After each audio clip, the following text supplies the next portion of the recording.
telah menerima masukan-masukan dari ulama-ulama MUI, Nahdlatul Ulama, NU, dan ormas-ormas lainnya.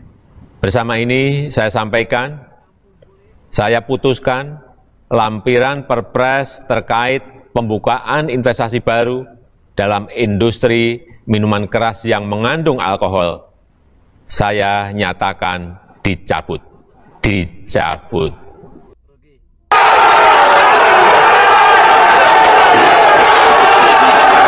Tidak pernah Islam itu menghalalkan khamr, tapi Islam butuh waktu untuk tegas khamr itu haram. Sampai termasuk ada tahapan 3 kali, no? Khamr diharamkan itu 3 kali. Itu yang jelas haram.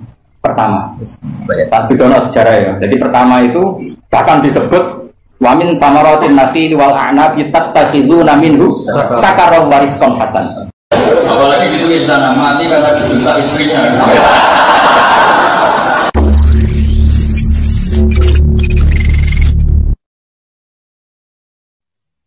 Assalamualaikum warahmatullahi wabarakatuh.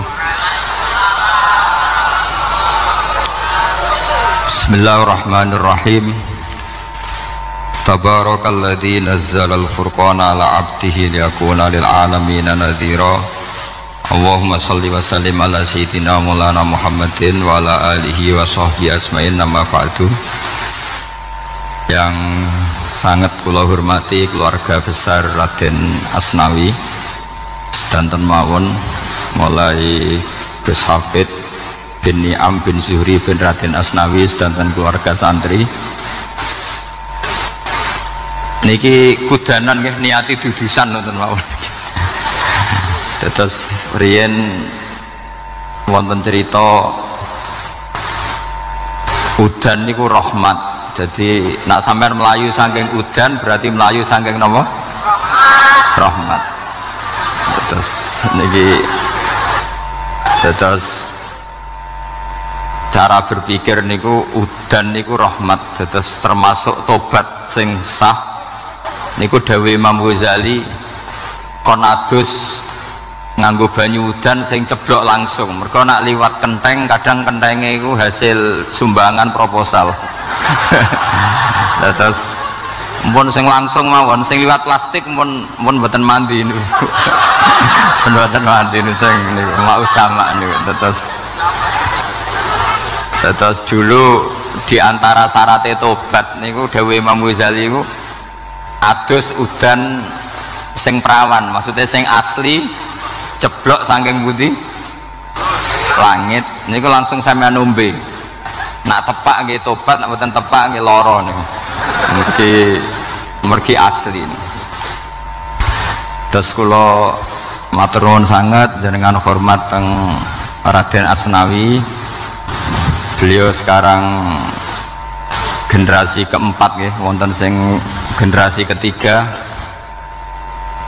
Nasab kula kepanggih Raden Asnawi teng Asnawi sepuh. Terus Mbak Raden Asnawi gadah bah namine Abdullah Husnen, terus Ibu Ayu Sofia niku binti Asnawi sepuh. Kula buyut kula kandung damaran niku Hafsah binti Maksum bin Soleh bin Asnawi sepuh.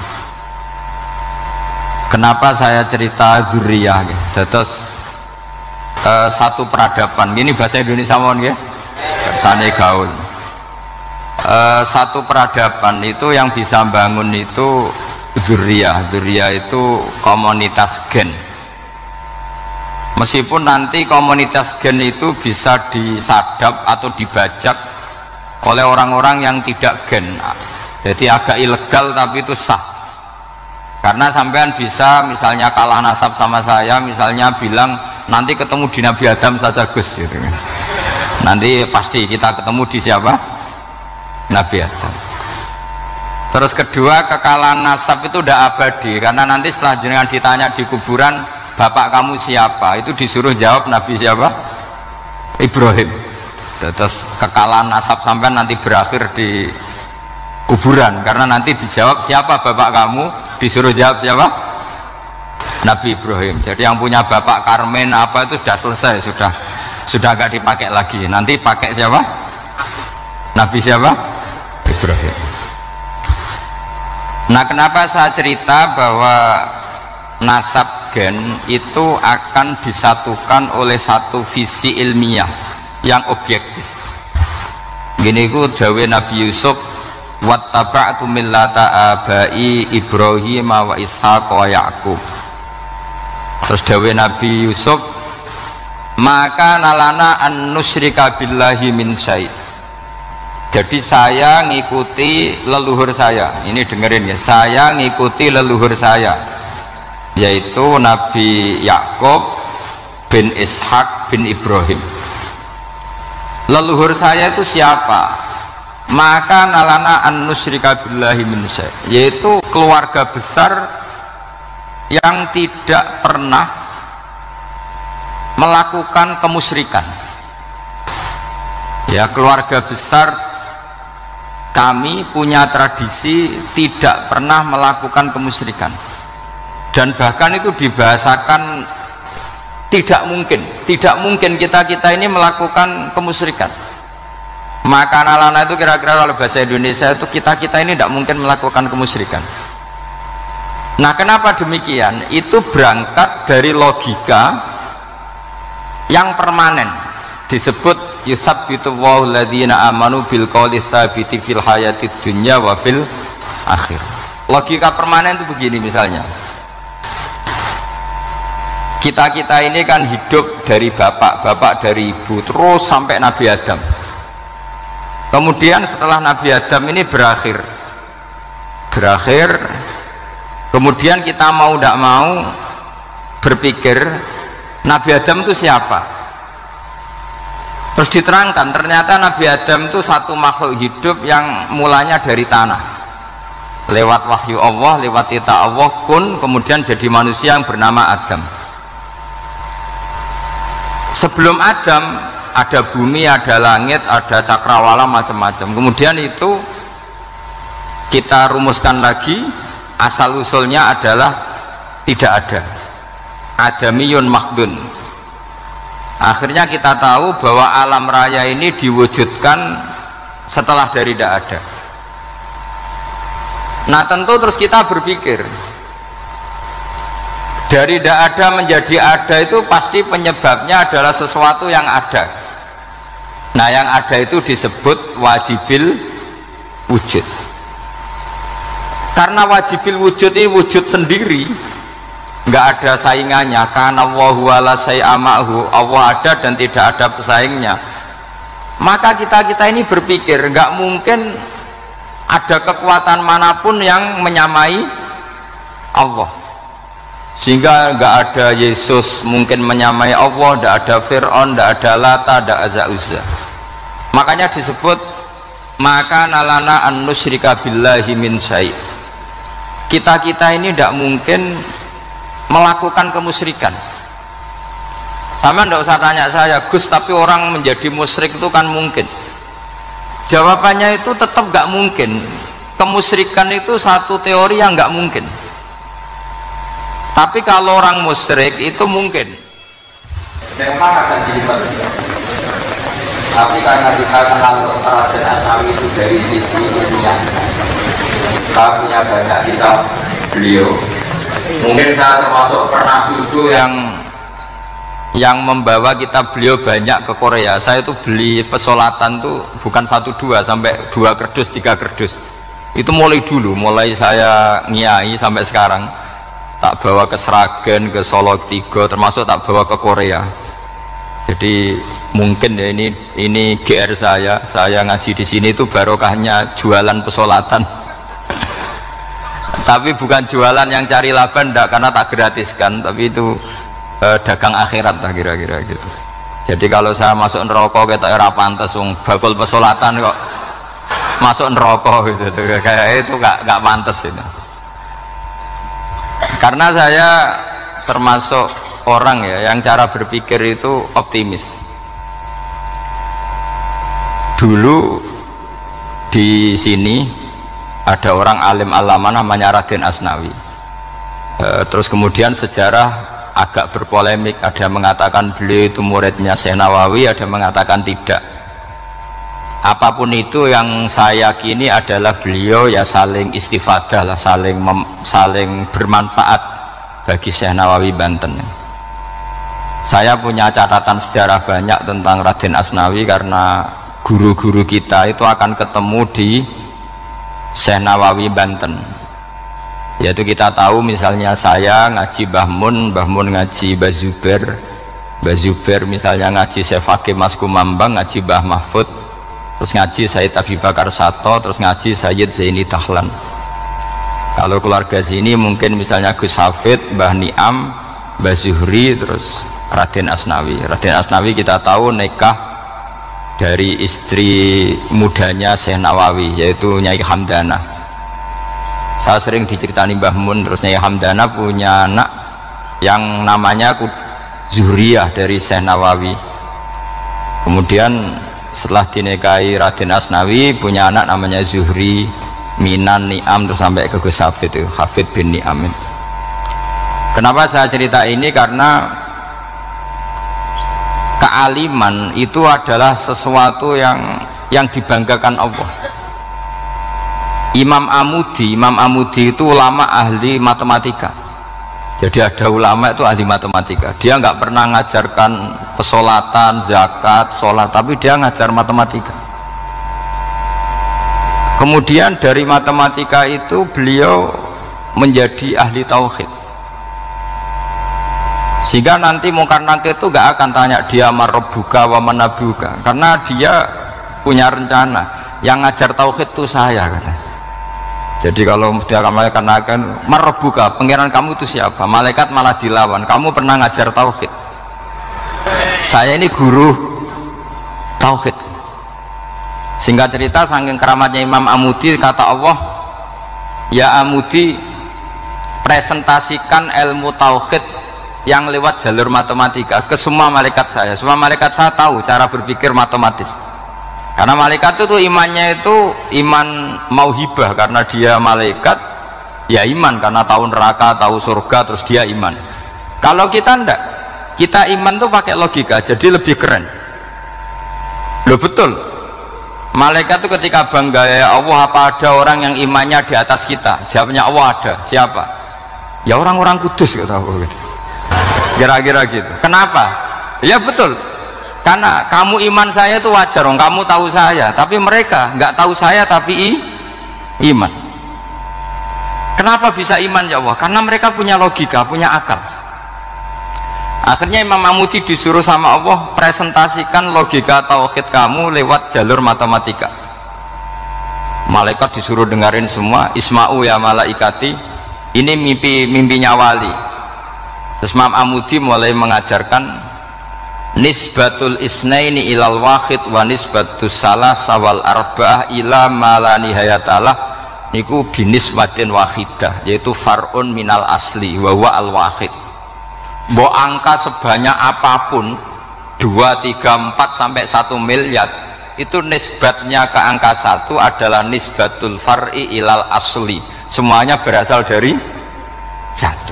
Maka hadhil awalim atau hadal alam ila ma la nihayatalahu, tetap semuanya ini cabang dari 1, yaitu wujud dari 1, yaitu Allah Subhanahu wa ta'ala. Sehingga semenjak itu ditiru sekian ulama. Akhirnya malaikatnya mantuk karena kepastian kalau Allah satu yang diyakini malaikat itu sepasti logika yang dibangun orang-orang manusia ini, padahal tidak ngerti Allah Subhanahu wa ta'ala karena pakai akal. Sehingga di pondok itu orang harus ngerti mantek. Orang mantek itu ilmu yang jelimet tapi menyenangkan. Biasanya sing sinau ambek rokokan, sawangannya kayak filosof. Jadi paling kan agak paham dia alasan. Sementing nikmati rokok, tak pikir nikmati pemikirannya, ternyata nikmati rokok. Kayak kemarin saya datang ke resepsinya Gus Agil, saya itu tertawa terus karena dengerin Habib Mutahar. Saya baca bahayanya rokok, setelah tahu bahayanya saya berhenti membaca. Tak pikir itu kan setelah tahu bahayanya saya berhenti merokok, ternyata enggak, saya baca bahayanya apa? Merokok. Setelah saya baca, maka saya berhenti membaca gitu. Bukan berhenti merokok. Itu ilmu kelas tinggi seperti itu harus mantap. Pernah beliau ditegur dokter, "Beb, kalau rokok terus nanti mati." "Tenang saja, saya masih bawa korek." Dikira itu kan orangnya yang mati, ternyata beliau enteng saja. "Santai aja dok, saya masih bawa korek." Jadi saya bukan nyarankan santai rokok, tapi orang rokok itu memang punya logikanya sendiri. Kalau Banafek Hajen itu masih pernah mbah saya juga, karena Banafek juga turunan Mbah Mutamakin. "Hak, rokok itu haram tau ora?" "Nak cara kula darani haram sepundi Mbah?" "Lah iya, nak haram ya bener aku, mulane tak obong, barang haram apike diobong." Jadi saya tuh saya sama orang-orang sepuh itu tidak pernah menang. Jadi apa ya, mereka itu orang yang sudah lama, gimana ya, mau dikatakan bulat itu ya, tapi memang nggak pernah kalah mereka. Ada satu kiai masih misananya Banafek, ini rokok 2 katanya. Bagi yang nggak ngerokok berarti membiarkan 2 haram masih. Bagi yang merokok berarti mengurangi haram. Kalah lagi ya. Jadi saya tuh pernah dibully 2 mbah saya, karena 2 mbah saya ini rokok semua. Akhirnya saya sing nom ngalah gitu, karena saya tidak mungkin bilang sing waras ngalah karena kalah sepuh gitu. Jadi ya sudah, mau tidak mau harus bilang sing nom kalah. Tapi yang penting itu kita mendengar. Jadi ternyata sepinter-pinternya kita itu mesti kalah pinter sama yang sepuh-sepuh itu. Jadi kalau tahu bahayanya rokok, lewat membaca ya harus berhenti merokok. Berhenti membaca katanya.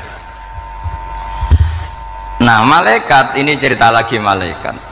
Saya memang dari awal niat hormat Raden Asnawi karena buyut-buyut beliau itu ketemu di buyut saya ini turunan Mbak Asnawi sepuh. Terus cuma buyut saya itu nikah Lasem, terus saya keceluk cucunya keluarga Lasem. Sebetulnya saya juga cucu Kudus, tapi terus alhamdulillah sekarang kembali karena buyut saya menyuruh saya ngajar di Damaran, terus sampai sekarang saya ngajar di Damaran. Jadi buyut saya itu masih lahir di Damaran, namanya Mbah Hafsah, itu Hamsah binti Maksum bin Soleh bin Asnawi sepuh. Sama seperti nasab di sini Raden Asnawi, Mbah Abdul Husnan, terus Nyai Ayu Sofiyah, terus Mbah Raden Asnawi. Saya mau cerita, jadi ilmu itu lebih keren kita, sehingga Rasulullah SAW pernah ngendikan, "Saya ini rindu sekali li ikhwani." Kata Nabi itu ikhwani. Kata sahabat bilang, "Alasna ikhwanaka ya Rasulullah, bukankah kita ini saudara kamu, saudara engkau ya Rasulullah?" "Tidak, antum ashabi, kamu itu sahabat saya."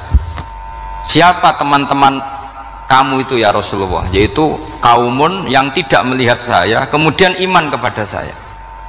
Jadi mereka seperti kita semua di Kudus ini tidak melihat Rasulullah SAW, tapi iman sama Nabi.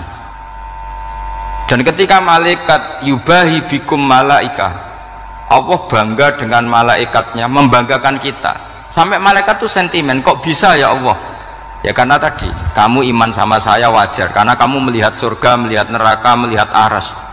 Sementara orang Kudus coba ngelihat apa? Paling simpang 5, apa simpang 7 itu. Tapi imannya nggak kalah dengan malaikat. Kenapa nggak kalah? Karena tadi kita diajarkan bahwa nisbatul isnaini wassalasah wal arba'ah ila ma la nihayatalaha itu sama-sama nisbatul far'i ilal asli. Tetap yang asli adalah angka 1. Jadi nggak mungkin aslu hadhil asya nggak dari Allah, itu nggak mungkin, tetap dari zat yang 1. Kemudian tentu ini bukan nisbatul walad ilal walid, anak ke bapak, tentu enggak, tapi nisbatul khaliq sama makhluk. Tapi apapun itu pasti 1.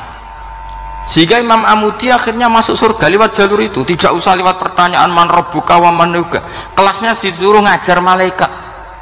Saya punya rencana jadi pengajar malaikat nanti itu kan. Jadi orang-orang Kudus yang dapat barokahnya Raden Asnawi nanti jangan mau kalau ditanya man rabbuka wa man nuka. Kelasnya itu harus apa?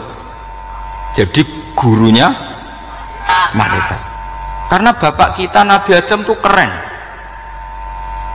Nabi Adam itu adalah orang yang disuruh Allah dipresentasikan, dibanggakan Allah di depan para malaikat. Ketika ada malaikat yang agak hasut, tapi itu tidak malaikat papan atas, malaikat yang kebanyakan, itu kan agak gak terima Nabi Adam jadi apa, khalifah, sampai malaikat ini usul ataj'alu fiha mayufsidu fiha wasfikut.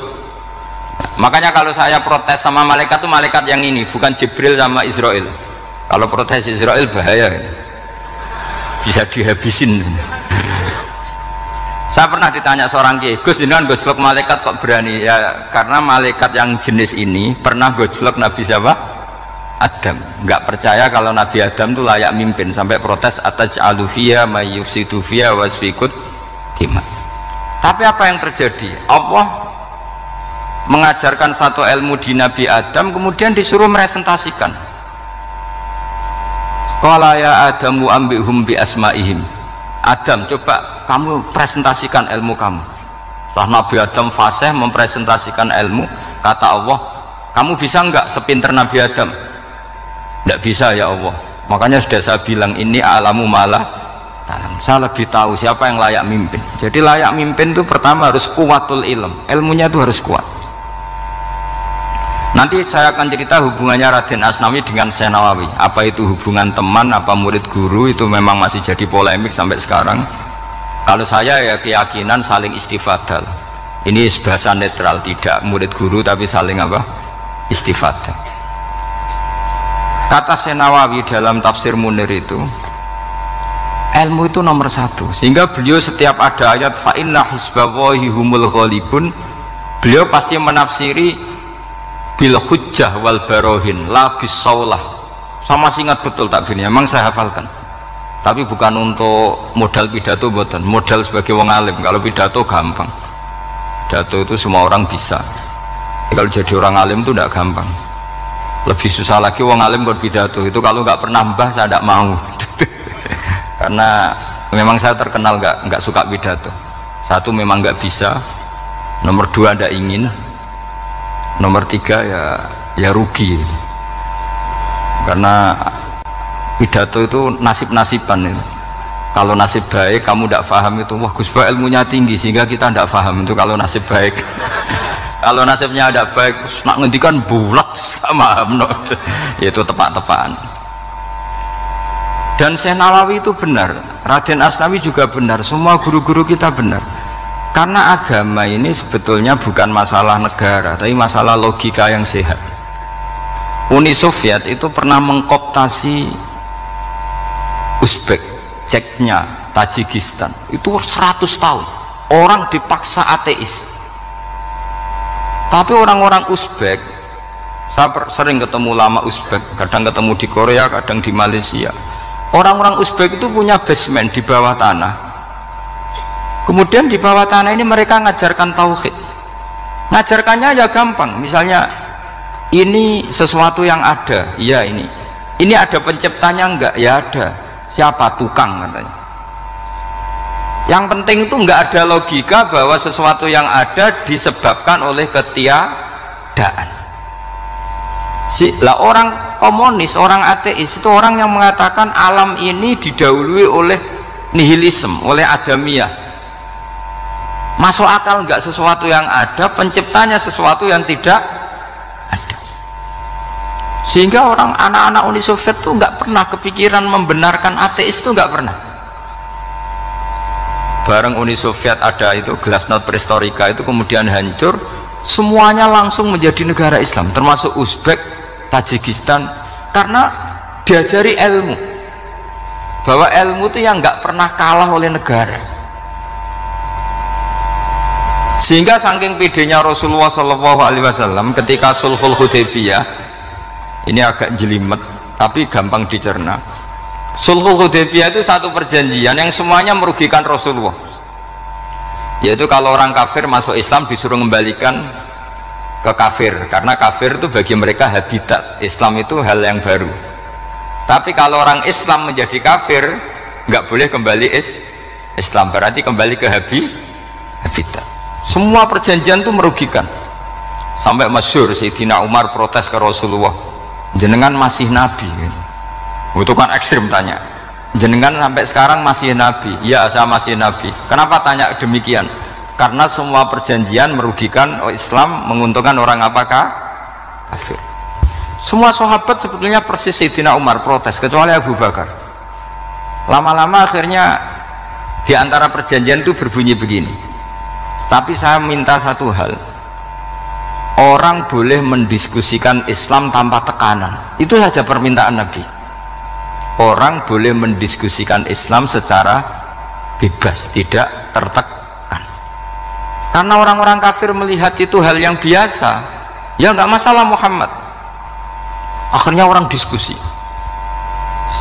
Islam itu apa sih? Islam itu orang yang menuhankan Allah. Allah itu siapa? Zat yang menciptakan langit dan bumi. Lama-lama orang kafir berpikir, wah keren, Tuhannya Muhammad bisa bikin langit dan bumi. Tidak kayak Tuhan kita, malah kita yang bikin. Jadi mulai debat itu terus ada yang cerita lagi, saya pernah loh nyembah Lata, pas itu dikencingi luwak. Masa ailahun yabulu ali sa'laban, masa Tuhan kok dikencingi luwak? Terus yang agak-agak ahli kitab ya diskusi lagi, wah kayaknya Yesus tidak Tuhan, masa Tuhan kok kelaparan, lemes, wah repot nanti. Jadi makanya Allah ketika ngojlok wa ummuhu siddiqah kana yakulani ta'am mal masihu ibnu maryam illa rasul qad khalas min qablihir rusul wa ummuhu siddiqah kana yakulani. Coba paradok enggak, misalnya kamu didolani Nabi Isa terus ketok lemes, kenapa Tuhan saya agak sakit keroi dulu, kan gak kebayang itu punya Tuhan yang sakit setelah makan sehat, terus kan gak kebayang seperti itu. Ketika Nabi punya konsep Tuhan, Tuhannya Muhammad itu siapa? Yaitu zat yang la awalalah, zat yang pertama. Lalu Tuhan itu siapa? Tuhan itu yang menciptakan langit bumi. Tuhan itu siapa? Yang memulai segalanya. Lama-lama mereka berpikir, wah kalau gitu yang benar itu Islam. Maka kata Imam Zuhri, Syihabuddin Az-Zuhri, famaka nafathun fil islami a'zoma min sulhil Hudaybiyah. Innama kana an-nasu yatafaduluna fil hadis wal munaza'ah. Semua teks riwayat itu ada kata wal munaza'ah. Orang bebas ngomong dan berdebat. Munaza'ah itu berdebat. Terus akhirnya falam yatakallam ahadun bil islami yaqilu syai'an illa dakhala fihi. Kemudian setelah berdebat dan mereka tahu Islam, pasti akhirnya masuk Islam. Dan itu yang sekarang terjadi di dunia. Makanya saya pernah ditanya seorang profesor, Gus, kalau di Jogja ada sekolah perbandingan agama, menurut Anda gimana? Asal itu tentang agama, nggak apa-apa. Tapi kalau yang dibandingkan umat Islam itu jangan. Karena nanti kalau di Indonesia kira-kira yang copet itu ditanya agamanya juga Islam, yang koruptor juga Islam. Jadi kalau yang dikaji Islamnya nggak apa-apa, tapi orangnya jangan, kata saya. Karena yang bulat ya banyak, yang nggak sholat ya banyak. Tapi kalau Islamnya saja, misalnya adu konsep tentang Tuhan, masyhur kita mungkin banyak yang melihat itu debatnya Stanley Fischer sama Ahmad Didat itu. Tuhan kamu siapa, ini itu sama Didat cerita Tuhan saya itu lam yalid walam yulad walam yakul lahu kufuwan. Itu spontan ada seorang mahasiswi bilang, sepertinya Tuhan Anda lebih menarik karena Tuhan Anda yang menciptakan langit bumi, yang Tuhan ini kok lahirnya sudah di bumi, masa lahir-lahir langsung jadi Tuhan. Jadi akhirnya falam yatakallam ahadun bil islam yaqilu syai'an illa dakhala fihi. Sehingga agama ini apa? Agama itu adalah kalimat tauhid. Kalimat itu apa? Logika yang terbangun. Nah, ketika logika itu terbangun, maka disebut yusabbitu wallahu alladzina amanu bil qaulis tsabit fil hayatid dunya wa fil akhirah. Allah itu akan menetapkan satu kaul, satu presentasi ilmiah atau satu kesimpulan ilmiah. Yang kesimpulan itu nyata benarnya. Dan ini akan nyata terus baik di kehidupan dunia maupun kehidupan apa? Akhirat. Seperti Allah sebagai Tuhan, itu akan nyata terus. Di dunia Allah ya Tuhan, nanti di akhirat juga Tuhan. Tapi Tuhan selain Allah Maka menjadi Tuhan ini nunggu ada yang menuhankan. Misalnya Fir'aun itu jadi Tuhan karena ada yang menuhankan. Sekali dia mati, dia sudah aset wisata, bukan Tuhan lagi. Makanya gojlokannya orang ulama Arab kalau ketemu ulama Mesir, kalau gojlokan itu lucu. Orang Arab ada Abu Jahal, Abu Lahab, penggaweane ngusir Nabi gitu. Itu gojlokannya ulama Mesir. Kata ulama Arab, kamu gayanya benci Fir'aun tapi rizki kamu dari wisata melihat Fir'aun. Itu gojlokannya ulama Arab sama ulama Mesir. Sehingga agama ini mengajarkan apa? Satu kalimat. Makanya kamu harus belajar mantek. Dulu Raden Asnawi ya pengajar mantek. Dulu buyut saya di sini Mbah Fauzan, abahnya Mbah Pah itu, mbahnya itu juga pengajar mantek. Karena di antara yang diceritakan Allah itu wa ja'alaha kalimatam baqiyatan fi aqibih. Tugas utama Nabi Ibrahim adalah menjadikan satu logika, kalimat itu logika, itu menjadi logika yang abadi. Baqiyah itu abadi fi aqibih, di anak turunnya Nabi Ibrahim. Misalnya begini, saya beri contoh ya. Misalnya saya mengatakan teh ini hitam, itu menjadi kalimah karena diucapkan, tapi tidak menunjuk hakikat karena tehnya berwarna apa? Kuning. Sehingga Quran kalau menyalahkan orang kafir itu ngendikane kaburas kalimatan takhruju min afwahihim. Omongannya orang kafir itu menjadi kalimat karena diucapkan dari mulutnya. Kenapa menjadi kalimat? Karena diucapkan tapi tidak menunjuk hakikat. Seperti orang mengatakan 2 ditambah 2 itu 10, itu kalimat tapi kalimat yang salah karena tidak menunjuk hakikat. Seperti orang kafir mengatakan Tuhan itu 3, itu kalimat karena diucapkan tapi tidak menunjuk hakikat. Tapi ketika seseorang mengatakan Allah itu Tuhan, Tuhan itu satu, itu disebut kalimatu haqqin alaiha nahya wa alaiha namut. Temuriki tahlilane wa alaiha napa wa biha. Wa alaiha napa wa biha temuriki. Wa alaiha ya ada yang tahlilan wa biha, itu enggak tahu sanadnya dari mana, pokoknya ada yang wa alaiha, ada yang biha. Kenapa dikatakan kalimat tauhid? Karena kalimat yang dari kesimpulan berpikir. Dan agama ini dibawa Nabi Ibrahim itu untuk membawa kalimat tauhid. Ciri utama kalimat tadi, kamu yakin seyakin-yakinnya bahwa nisbatul snaini wassalasah wal arba'ah ila ma la nihayatalaha itu kanisbatis snaini ilal wahid, yaitu semuanya far'un minal asli, aslinya adalah wahid.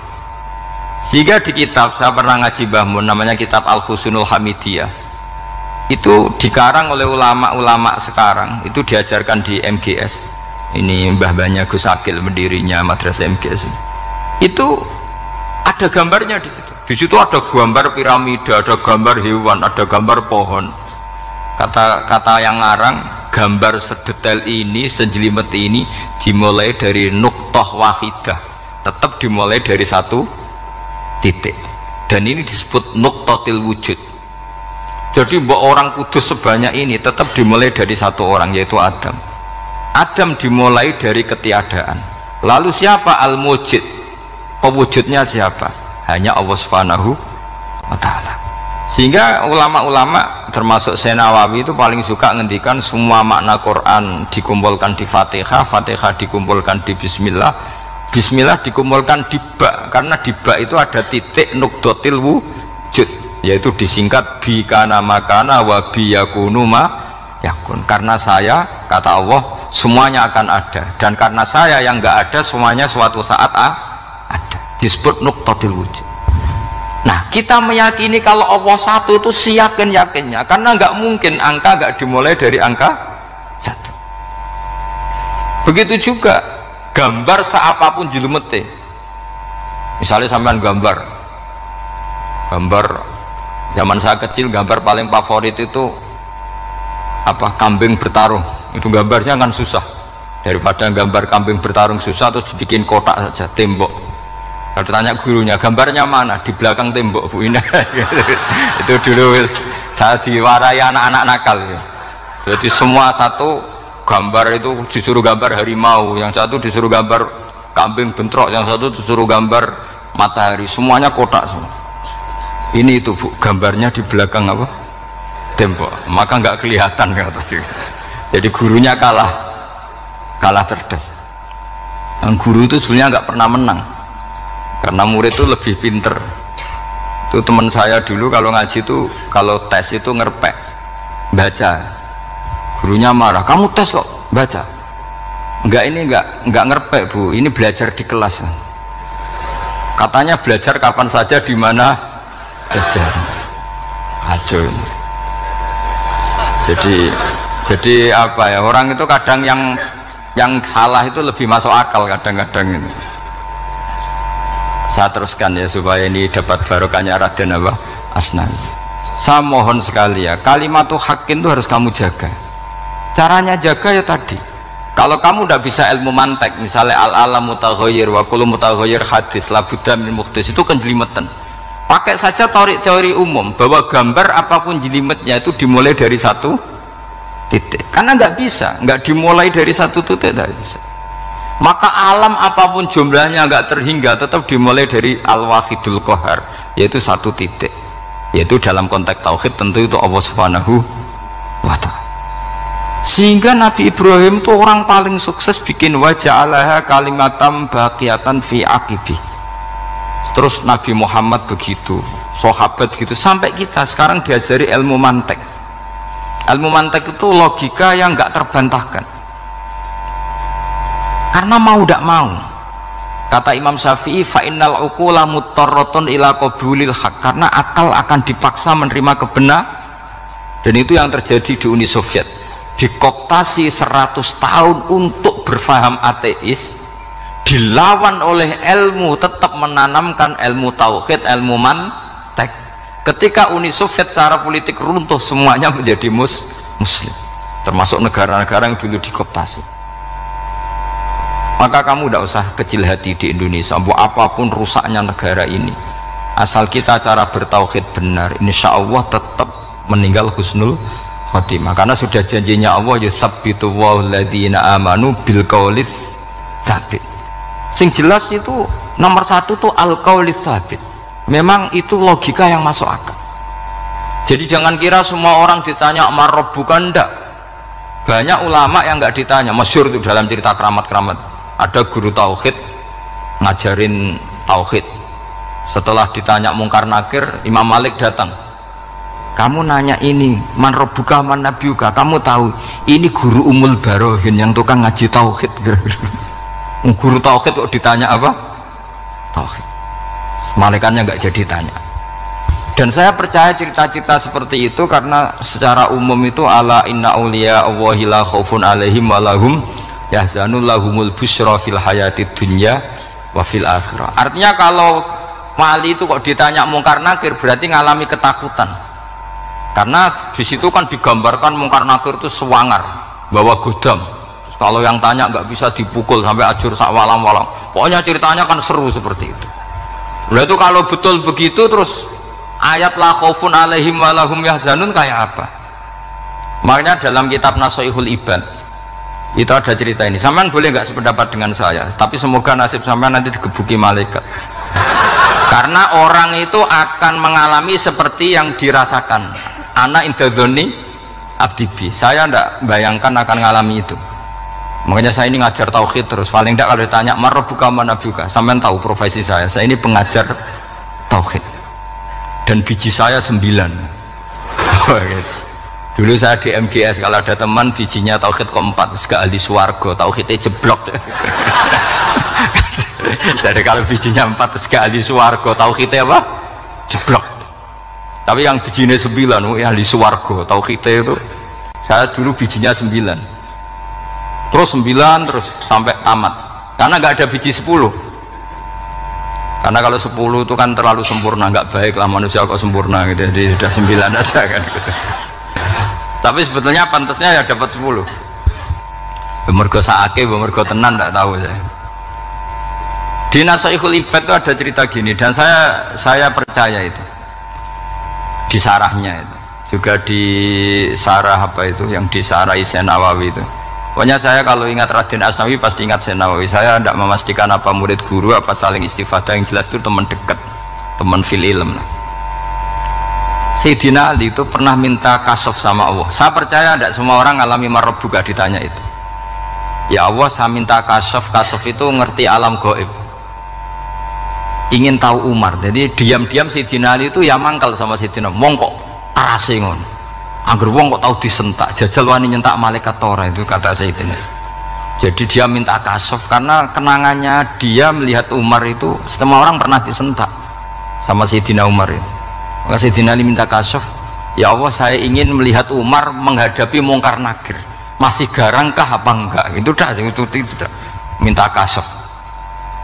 Pas kasaf beliau bangun dari kubur, duduk, dilihat sama Sayyidina Ali ini ngalami kasaf, sama ndak usah tanya, ndak wali kok tanya, ya sudah pokoknya percaya aja. Akhirnya malaikat mungkar nakir datang, itu di situ digambarkan matanya itu kalkidril mughalla, kayak apa itu panci yang dibakar. Wah, so seru. Seneng Sayyidina Ali. Baru ini kamu akan takut gitu. Tapi ternyata enggak. Umar bangkit disewentak orang dua itu. Kamu tahu menghadapi siapa? Yang sopan gitu. Oh, ada sontak. Kuwaget malaikatnya itu karena enggak pernah ngalami disentak. Mungkin itu pertama gitu. Kuwaget. Memangnya kamu siapa? Saya ini teman kekasih Tuhanmu. Saya yang diandalkan temannya, sebenarnya bukan dia. Ana sohibu habibillah. Saya ini temannya kekasihnya Allah. Jadi dia ngandalkan temannya sebetulnya, bukan ngandalkan dirinya. Oh, kamu temannya Nabi Muhammad? Iya, saya Umar, temannya Nabi Muhammad. Kamu harus hormat sama temannya kekasih Allah. Wah, terus mulai itu akhirnya matur Allah, ya Allah, apakah prosedur seperti ini bisa dinego? Terus sama Allah, oh iya katanya, kamu kalau menghadapi kekasih saya jangan seperti itu katanya. Semenjak itu beliau sopan santun, dua mungkar nakir katanya. Jadi ini berita gembira. Jadi sebetulnya itu enggak, tapi kita ini kan nggak punya nyali nyentak mungkar nakir. Semoga dengan gelar kita doktor tafsir, doktor tauhid gitu, atau paling enggak guru kudsiyah tauhid gitu. Atau siswa terbaik dalam materi tauhid. Itu harus kamu bawa status. Jadi sehingga nanti ini saya ranking 1 tauhid, masa masih ditanya marbuka waman nabiuka. Dan itu menurut saya sah. Sama nggak usah protes takbirin gitu, susah usah takbiran. Pokoknya takbirnya adalah wali-wali itu la khaufun alaihim walahum, ya mereka tidak akan mengalami ketakutan baik kehidupan dunia maupun kehidupan akhirat. Bahkan para malaikat itu mengatakan ke wali-wali, nahnu awliyaukum fil hayatid dunya wa fil akhirat. Kita ini teman kamu, saudara kamu, mitra kamu. Masa mitra kok nutui, itu kan nggak fair. Dan menurut saya paling efektif itu apa? Kamu harus punya rumus tauhid kayak Imam Amudi menemukan Tuhan. Imam Amudi itu menemukan Allah itu lewat ilmu matematika, dan itu Allah saking senengnya disuruh ngajari para malaikat, wa ya malaikati isma'u, kamu harus mendengar, ini orang alim saya yang ahli matematika, tapi justru itu ngerti bahwa asal usul alam itu minal wahidil qahar, dari zat yang satu. Akhirnya Imam Amudi mulai ngajar tuh nisbatus naini wasala sawal arba'ah ila mana nihayatalaha, iku kabeh iku far'ul wahid. Akhirnya malaikat mantuk-mantuk. Nah, iman seperti itu akan setingkat keyakinannya dan keakurasiannya sama dengan imannya para malaikat. Makanya Nabi ngendikan tubaliman amanabi walam yaroni. Sebagian riwayat disebut sab amarot. Nabi ngendikan sampai 7 kali. Benar-benar keren orang yang tidak melihat saya kemudian iman kepada apa yang bisa menemukan itu, hanya akal. Misalnya contoh paling gampang ya yang dialami para ulama, ya saya ulang lagi, yang dialami para ulama ketika menemukan ilmu ya yang menjadikan mereka mahabbah Rasulullah Shallallahu Alaihi Wasallam. Nabi itu paling suka itu sholat. Nabi itu paling seneng sama sholat. Wa qurratu aini fi sholat. Terus beliau ngendikan as-sholatu imaduddin. Terus beliau kalau muji sholat itu sundul langit. Sampai beliau kalau banyak masalah itu bilang ke Bilal, arikhna ya Bilal, saya kasih istirahat. Itu maknanya mau sholat. Semuanya sholat. Pertanyaannya adalah, apakah mungkin seorang raja yang ambisi jadi raja kemudian yang dikampanyakan adalah orang supaya sholat? Tentu kalau Nabi seorang raja, beliau akan kampanye gimana, narik upeti kayak apa, narik pajak kayak apa biar Nabi kaya. Enggak, Nabi itu paling tersiksa kalau orang tidak sholat, tersiksa kalau orang tidak sujud. Loh, kalau beliau seorang raja ngapain mempopulerkan sholat? Maka makna sholat imaduddin adalah sholat itu tiang agama. Maknanya tiang agama, kamu akan tahu betul kalau dia seorang nabi. Karena apa? Yang diajarkan adalah sholat. Loh, coba untungnya apa bagi Nabi Muhammad ketika umat Islam sholat? Kan tidak ada untungnya sama sekali. Justru itu kelihatan kalau dakwah beliau itu dakwatul haq, mengajak kebenaran. Loh, wong kok kampanyane kon salat, mestinya nak kepengen sugih kan kon bayar pajak, upeti. Tapi enggak, Nabi itu ngajarkan apa? Orang supaya salat. Dan ini diimplementasikan sama Raden Asnawi. Beliau ngarang pesolatan. Orang sealim itu yang dikarang pesolatan. Makanya saya tuh kagum. Saya saksinya banyak, tanya murid-murid saya kalau beli pesolatan saya kerdus, saya kirim ke Korea, terus ke pedalaman-pedalaman itu, karena saya butuh pesolatan, bahwa orientasi kita itu sholat. Sehingga wali-wali itu dulu, saya berkali-kali cerita kalau ngaji, wali-wali dulu itu kalau ditawarin Allah masuk surga itu tanyanya satu, ya Allah di surga ada sholat enggak? Kalau enggak ada saya enggak mau. Kalau sampean pasti tidak tanya gitu, pasti itu sudah ada. Sampean malah gini, enak mbus warga ora usah sholat mesti gitu. Sudah, jadi sudah lama sekali nganggap sholat itu problem, dan itu berat masuk surga kalau begitu terus, itu berat. Itu pertanyaannya gitu. Karena alam rohani kita, saya ulang lagi, alam rohani kita itu tidak kebayang kalau kita hanya nyuwun sewu nikmati secara seksual, secara biologis. Makanya ada ulama ditanya, kenapa sholat itu lebih indah ketimbang nikmat al-wiqa misalnya, nikmatnya hubungan biologis?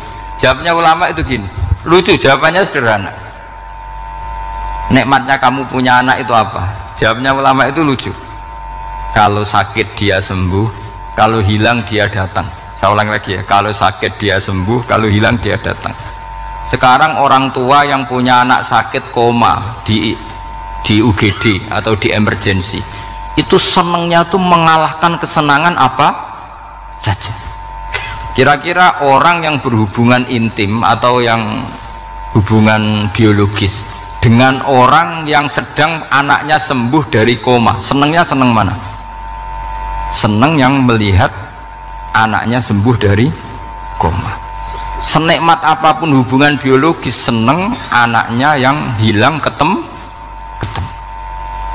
Nah, kalau anak ketemu saja orang seseneng itu, apalagi kita di surga, ketemu zat yang lama kita sembah, yang lama kita rindukan, yang lama kita rindu, kemudian ketemu di surga, maka tidak ada artinya surga tanpa melihat Allah Subhanahu wa ta'ala. Memang harus dijelaskan secara rohani. Akhirnya orang ngerti bahwa nikmat tertinggi di surga adalah melihat Allah Subhanahu wa ta'ala. Karena kalau anak-anak muda mungkin protes, ya enggak, ya enak kumpul sama widadari gini-gini. Wah, itu kan yang trauma bojone jelek itu. Wah, itu yang bojone jelek mesti kesusu masuk surga karena itu sudah jelek, cerewet, nggak mati-mati kan gitu. Terus dia ingin masuk surga mesti niatnya welek, mesti pikiran pertama itu kumpul widadari. Tapi ada ulama yang bikin analogi tadi, misalnya istri kamu cantik, kemudian anak kamu sakit, koma. Hubungan dengan istri sama dengar berita anak kamu sembuh, seneng mana? Seneng anak sembuh. Sama anak yang hilang, seneng mana? Anak yang hilang ketemu. Maka terus ulama bisa menjelaskan itu. Kalau orang ketemu anaknya seseneng itu, apalagi ini ketemu Tuhannya yang bertahun-tahun disembah, kemudian tidak pernah melihat. Di surga itu nanti kita melihat Allah Subhanahu. Makanya Allah begitu bangganya mempromosikan surga. Surga itu apa? Surga itu wujuhu yauma idzin nadhirah ila rabbiha nadhirah, yaitu wajah-wajah berseri-seri dan melihat Allah. Itu tanpa dijelaskan seperti ini Anda akan janggal, enaknya di mana? Tapi setelah dijelaskan detail gini oleh ulama, maka kita akan tahu an-ni'matul uzma sing enggak ada perbandingannya adalah nikmat masuk apa? Surga karena melihat Allah Subhanahu wa ta'ala. Ya, jadi saya berkali-kali pokoknya minta sekali, hadil umat harus umat yang rasional, terutama dalam mengemban tauhid. Karena tauhid ini yang disebut kalimah.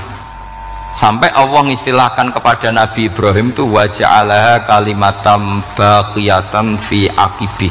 Kalimat tauhid adalah kalimat yang akan abadi di anak cucunya Nabi Ibrahim. Baik anak cucu yang karena gen mau anak cucu yang karena sebab, yaitu santri dengan kiai.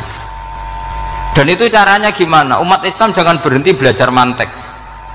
Makanya di MGS, di Qudsiyah, di TBS semua pondok pasti ngajarkan mantek, di Bendan ilmu logika. Yaitu tadi, kalau kamu tidak bisa menemukan tauhid dengan cara tadi, dengan cara al-alam mutaghayyir wa kullu mutaghayyir hadis la budda min bukhtis, paling tidak pakai ilmu yang dilakukan Rasulullah SAW, yaitu masyhur itu. Saya sering cerita di mana-mana. Ada orang namanya Jubair bin Mut'im, Muhammad bin Jubair bin Mut'im. Itu dulu dia kafir. Dia orang pinter sampai dipasrai jadi negosiator untuk mengurus tawanan perang Badar yang ditawan Rasulullah SAW. Ketika datang di Madinah, delalah pas maghrib, Nabi baca wattur wa kitabim mastur. Di antara ayat yang dibaca Nabi itu am khuliqu min ghairi syai'in. Masa manusia sebanyak ini kemudian mereka diciptakan oleh ketiadaan. Min ghairi syai'in itu oleh ketiadaan. Masa alam raya yang wujud ini, alam raya yang punya eksistensi ini kemudian penciptanya adalah ketiadaan. Padahal wal adamu la yakhluqu wa la yu'assiru wa la kadza wa kadza. Tentu sesuatu yang tidak ada itu tidak bisa dikatakan sebagai pencipta. Wong nggak ada, jadi faktor saja nggak mungkin, apalagi jadi pencipta. Itu Nabi habis sholat langsung beliau sungkeman, ya Muhammad, saat ini juga saya iman. Karena logika yang dibangun ayat yang kamu baca itu menghabiskan semua logika saya. Intinya logika tauhid itu akan mengalahkan semua teori non tauhid. Itu yang disebut bal naqdhifu bil haqqi 'alal batili fayadmaghuhu fa idza huwa zahib. Kebenaran tauhid itu akan menghancurkan kekuatan apa saja. Fayadmaghuhu itu di tafsir Tobari disebut dorbatan tasujud dimah. Satu pukulan sing sampai menjadikan otak itu hancur. Lainnya disebut damagho, dimah itu maknanya otak. Maka kamu usah khawatir kalau Islam didiskusikan di Uni Soviet, didiskusikan di Kanada, didiskusikan di Korea, pasti kalimat tauhid akan mengalahkan kalimatul batil. Pasti ja'al haqqu wa zahaqal batil, innal batila kana zahuq. Tapi syaratnya kita harus kuat. Makanya saya ini senang sekali yang namanya ngaji itu, saya senang. Karena saya tadi bercita-cita ingin jadi dosen setelah mati. Karena di dunia sudah tidak jadi apa? Dosen. Saya ingin seperti Imam Amudi. Pertama ketemu Allah, beliau disuruh ngajar malaikat tentang ilmu apa? Matematika yang mengarah ke tauhid. Jadi diajarkan, kamu tahu angka 2, angka 3, angka 4, semuanya bersumber dari angka 1. Berarti semuanya berawal dari 1. Nggak tahu setelah itu malaikatnya dites lagi apa enggak tahu. Pokoknya pas itu malaikat ya paham semua. Oke. Kayak apa hebatnya umat Rasulullah Shallallahu Alaihi Wasallam? Karena akalnya kuat. Sehingga kita harus kuat. Sehingga kalimat yang benar disebut kalimatu haqqin 'alaiha nahya wa 'alaiha. Nah, kalimat yang salah disebut kaburat kalimatan takhruju min afahim. Kalimat menjadi kalimat karena diucapkan, tapi tidak menunjuk hakikat. Kayak ini misalnya, ini tutup, ini putih, terus saya katakan hitam, berarti saya mengatakan ini hitam sebagai kata-kata karena diucapkan. tapi tidak pernah menjadi hakikat, karena hakikatnya ini putih. Itu hebatnya Quran. Makanya Quran kalau gojlok orang kafir itu, gojlok orang kafir itu sebut apa? Kaburas kalimatan takhruju min afahim. Tapi untuk kalimat tauhid dikatakan apa?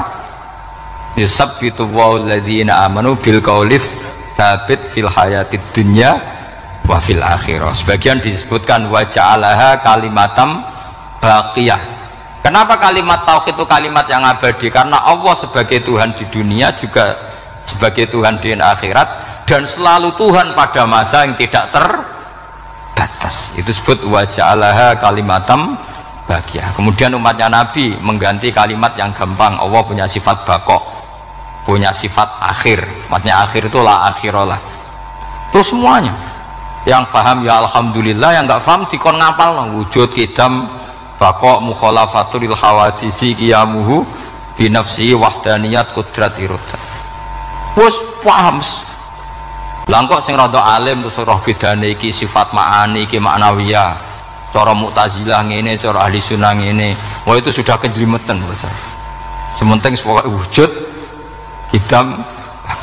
Nah, kenapa pertama yang disebut wujud? Karena yang membedakan kita dengan faham ateisme itu ya sifat wujud, yaitu mereka mengatakan alam raya ini dimulai dari ketiadaan.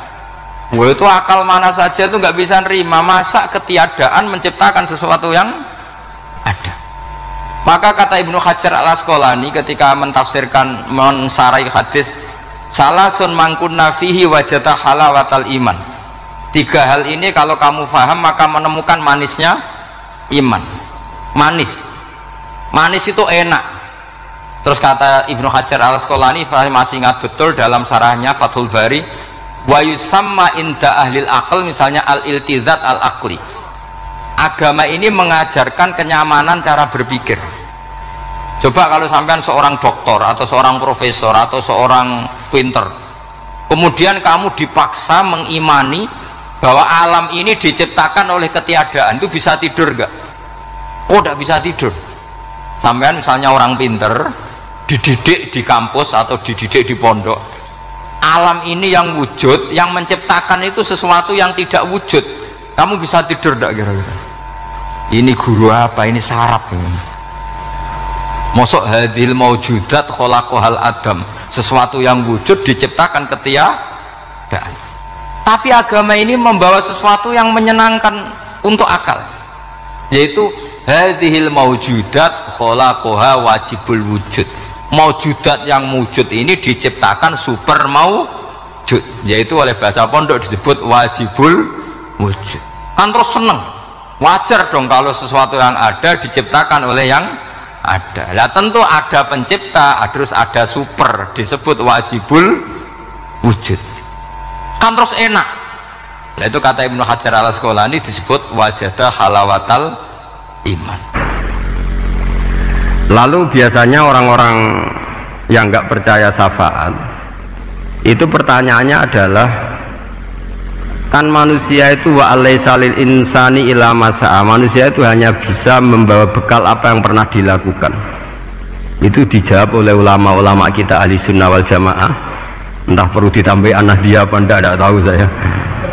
Saya ini kata orang banyak termasuk pengurus PBNU, tapi saya itu tetap nggak pati srek. Kalau ahli sunnah saja, tidak usah ditambahi anak dia, karena nanti malah tidak global. Ini ahli sunnah kok lokal ini jadi ribet ya. Tapi kalau kita di Indonesia ya ditambahi anak dia tidak apa-apa, karena mau tidak mau memang apa ya, dalam hal ikramus sahabah mungkin kita dengan Wahabi itu sama-sama ikramus sahabah.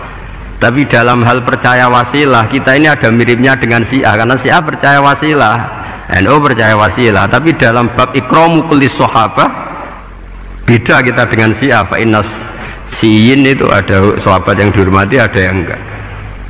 Akhirnya terus kita karena itu terus bikin ahli sunnah anak dia, karena Wahabi itu ya ahli sunnah tapi enggak percaya apa? Wasilah. Ya katanya gitu, kata para pakar-pakar. Saya sendiri hanya nirukan, saya enggak punya kepentingan untuk menganalisis itu. Karena Karena pertanyaan di kuburan itu ya gampang, nanti marobuka, manabuka itu gampang lah. Tapi ada KNU juga, ada nanti Gus pertanyaannya, wama jamiyatuka. Waduh ribet itu, lama-lama wama hizbuka, partai kamu apa? Ribet kan kalau semua orang kreasi nambahin, malah ribet kan. Tapi lewat ngaji ini saya pastikan bahwa surat Tabarok itu luar biasa. Terus saya teruskan.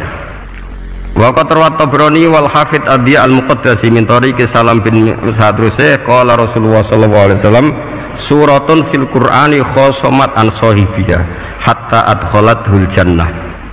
Jadi ada surat di Quran yang mati-matian membela yang hafal sampai surat itu memasukkan orang itu ke surga, yaitu Tabarakalladzi biyadihil mulk.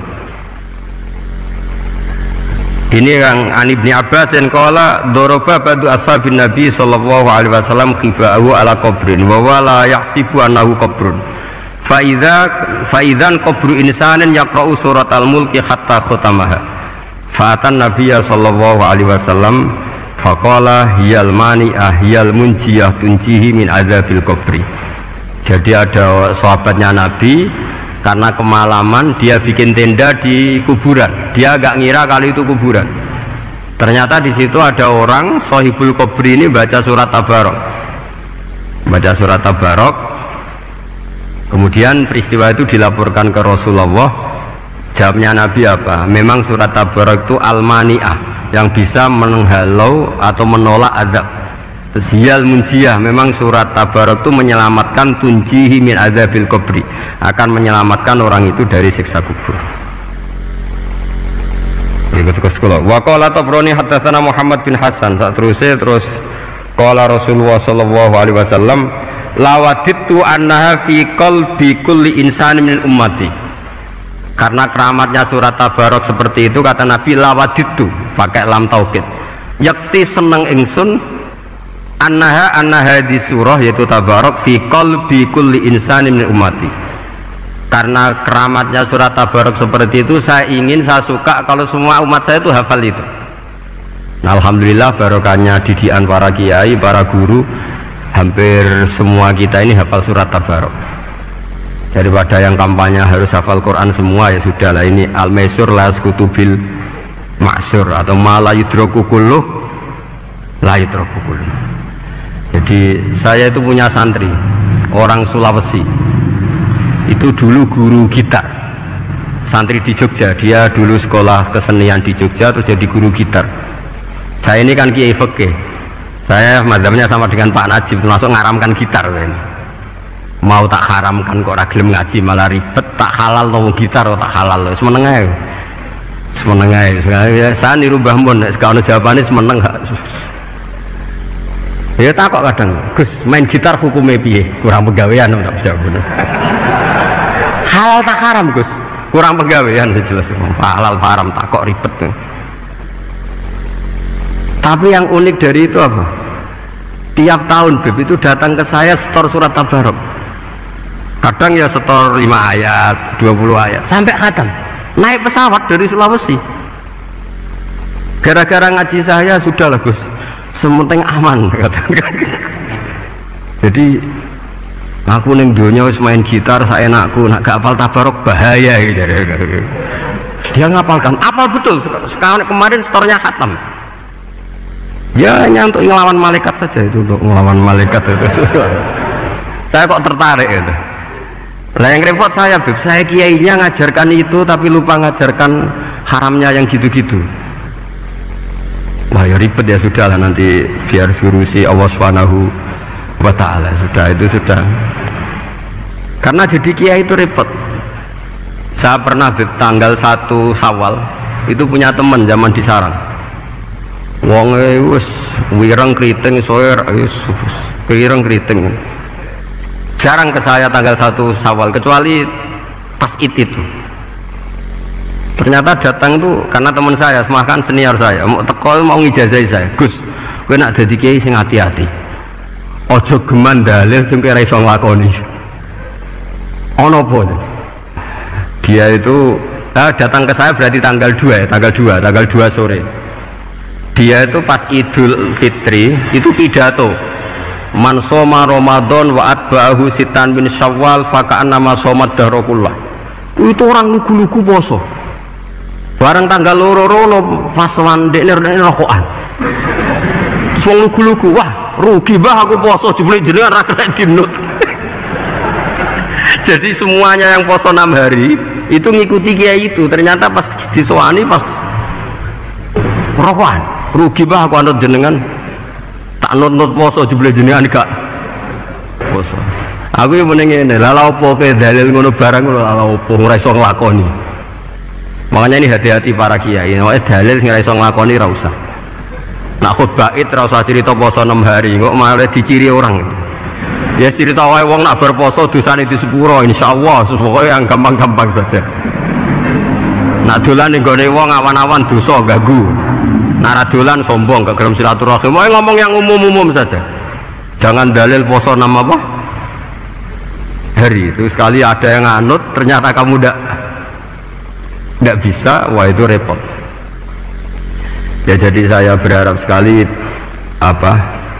keyakinan guru-guru kita bahwa Al-Quran mensyafaati itu kita terima. Kita terima an ilmin wa an bayinatin wa an hujatin. Kita bukan sekedar terima karena itu dawe guru enggak, tapi satu bayinah, yaitu logikanya adalah malaikat itu mukallaf. Mukallaf itu kena aturan hukum. Jika manusia kena aturan hukum harus menghormati orang hafal Quran, maka malaikat juga kena aturan yang sama, yaitu harus menghormati yang hafal Quran. Jadi boleh kamu nanti ketemu malaikat munkar nakir, sertifikat Iqra khatam, qiraati khatam, syahadah saya hafid terbaik. Ya supaya dia enggak sembarangan nyiksa kita. Wah aku yakin mesti gak wani, yakin jajal sebenarnya. Tapi sampean matur, ojo tes tuh. Karena sekali dites bulet tuh. Ya jadi ini jelas ya, dawuh Nabi ketika cerita keramatnya surat Tabarok, dawuh Nabi lawaditu anha fi qalbi kulli insanin min ummati. Wa qad rawa hadzal hadits Abd bin Humaid fi musnadihi bi absato min hadza. Faqala, ada yang cerita lebih detail di riwayat itu, fa innaha al munjiyah wal mujadilah tujadilu autokhasimu yaumal qiyamah inda rabbiha liqairiha. Nah ini lebih gampang lagi, surat Tabarok itu mati-matian bela yang baca. Semoga riwayat ini yang benar, bukan li hafidhiha tapi liqariha. Sama milih riwayat yang hafal apa yang baca? Baca apa hafal? Baca apa hafal? Korupsi kafe guys. Jadi ada riwayat itu tujadilu autukhosim